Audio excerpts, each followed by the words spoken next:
মই আগতে কৈ আহিছো যে বিজেপি মানে হৈছে খিলঞ্জিয়াক উচ্ছেদ কৰা এটা দল বিজেপি মানে হৈছে খিলঞ্জিয়াৰ ভূমি কাহি খোৱা এটা দল বিজেপি মানে হৈছে নিজৰ অসম মাতৃক বহিৰাগত হাতত গতাই দিয়া এটা দল বিজেপি মানে হৈছে দুৰ্নীতি বিজেপি মানে হৈছে ঠগবাজি বিজেপি মানে হৈছে সিন্ডিকেট বিজেপি মানে হৈছে দালাল ৰাজ বিজেপি মানে হৈছে পুনৰবাৰ কৈছো এটা উচ্ছেদকাৰী দল তাকো খিলঞ্জিয়াক উচ্ছেদ কৰা এটা দল এতিয়া লখিমপুৰৰ যেটো ঘটনা হৈ গল উচ্ছেদ কৰিলে হসাকৈ বহুত দুখ লগা কথা যিদৰে কঠিয়াখিনি ধ্বংস কৰিলে দেখিয়ে হসাকৈ বহুত দুখ লাগে মাটি লৈছে তাত ক'ব লগা নাই কিন্তু কঠিয়াখিনি এনেকৈ ধ্বংস কৰিলে কিয় এনেকৈ কঠিয়াখিনি ধ্বংস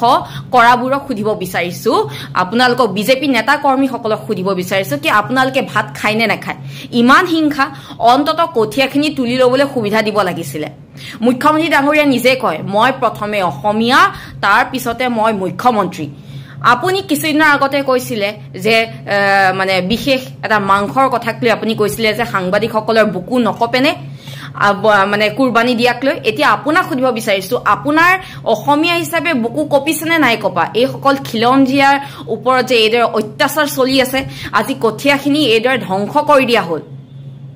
কঠিয়াখিনি তুলিবলৈও অন্তত সময় নিদিলে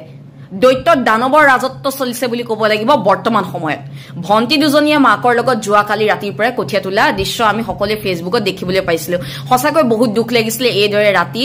দুগৰাকী ভন্টি আৰু মাক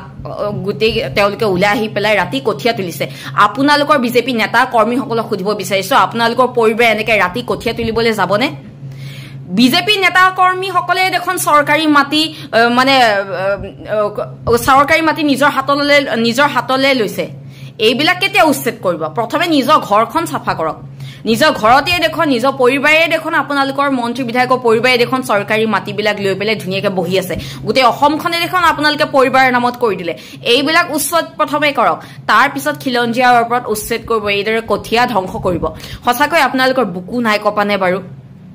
অন্তত দুদিন কঠিয়াখিনিৰ বাবে সময় প্ৰশাসনে দিয়া হলে ভাল আছিল যেহেতু এতিয়া খেতিৰ উপযুক্ত সময় আমি সকলোৱে জানো কঠিয়া পুনৰ ক'ত পাব এই সকল কৃষকে আমি অসমীয়া আমাৰ কৃষক ভাইসকলৰ ওপৰত কৰা অন্যায় উৎপীড়ন খুব দুখ লগা বিভিন্ন প্ৰাকৃতিক দুৰ্যোগৰ মাজেদি হলেও তেওঁলোকে বছৰৰ কৃষি কৰ্মত নিজকে নিয়োজিত কৰি বছৰেকৰ মূৰত কিবা অলপ পাম বুলি আশা কৰি থাকে আৰু প্ৰাকৃতিক দুৰ্যোগে যেতিয়া খেতিবাতি নষ্ট কৰে সেইটো বাৰু অলপ বেলেগ কথা হয় কিন্তু মানুহৰ হাতত মানুহৰ খেতিবাতি নষ্ট হোৱা দৃশ্য একেবাৰে অসহনীয় আৰু ঘৃণা উপজে এনেকুৱা ধৰণৰ মানুহে যদি কৃষকৰ ওপৰত এইদৰে অত্যাচাৰ কৰে প্ৰাকৃতিক কাৰণত যদি বা প্ৰাকৃতিক দুৰ্যোগ হয় তেতিয়া খেতিবাতি নষ্ট হলে সেইটো কথা অলপ বেলেগ কিন্তু মানুহৰ হাতত মানুহৰ খেতিবাতি নষ্ট হোৱা দৃশ্য একেবাৰে অসহনীয় দেশত ধনী দুখীয়া চাকৰিয়াল নিবনুৱা বেপাৰী কৃষক সকলোকে সুখেৰে জীয়াই থাকিবলৈ দিয়ক থলগিৰি খিলঞ্জিয়া ভূমিপুত্ৰৰ ওপৰত অত্যাচাৰৰ বিপৰীতে বহিৰাগত ৰঙা দলিচা পাৰি দিয়া এ ডাবল ইঞ্জিনৰ পৰিৱৰ্তনৰ ফচলৰ অমৃতকাল নেকি মুখ্যমন্ত্ৰী ডাঙৰীয়া এতিয়া অসমৰ ৰাইজে দুদিনৰ পিছত আমি সকলোৱে এইটোৱে গাব লাগিব ও মোৰ আপোনাৰ দেশ লাহে লাহে বিজেপিৰ হাতত অসমৰ সকলো শেষ মুখ্যমন্ত্ৰী ডাঙৰীয়ালে অনুৰোধ থাকিলে অসমীয়া হিচাপে প্ৰথমে অসমীয়া হিচাপে তেওঁৰ যদি বুকু কপিছে তেনেহলে এই সকল যিসকলৰ ওপৰত অত্যাচাৰ চলিছে বুলি ক'ব লাগিব এইদৰে সময় নিদিলে তেওঁলোকক যাতে উচিত সাহায্য দিয়ে আৰু সহায় যাতে কৰে